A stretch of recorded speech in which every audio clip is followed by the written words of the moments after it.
係各位網友，大家都好緊張等呢個美伊談判嘅結果嚇。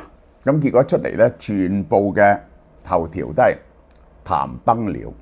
咁係咪談崩了咧？冇談崩了。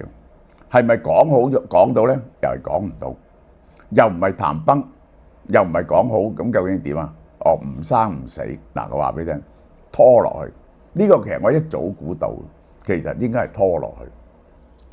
軌道一，未來24小時嘅決斷，勉強可管理嘅脆弱停火，雙方揾到個平衡點，即係等於把刀咁。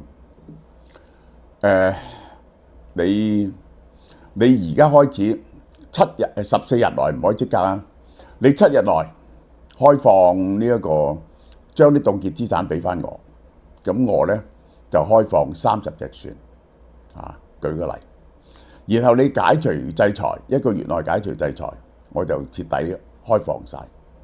即係咧要有一個時間表，雙方咧互相建立個信用嘅。如果唔係咧，就滑向升級啦。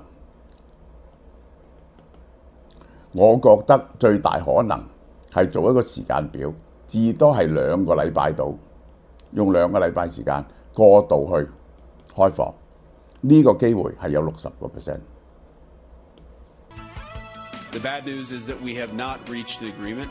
I think that's bad. 美伊歷史性談判冇結果，曼斯話伊朗唔接受美國嘅條件，伊朗就批評美方要求過分。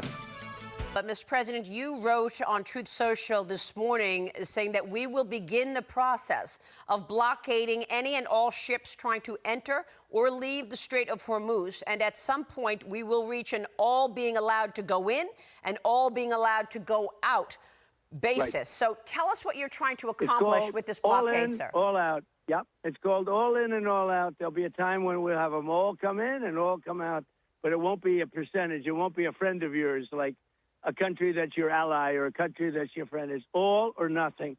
And that'll be, that won't be in too long a distance. No, we're just bringing the ships up. We got a lot of ships, so we're bringing them up.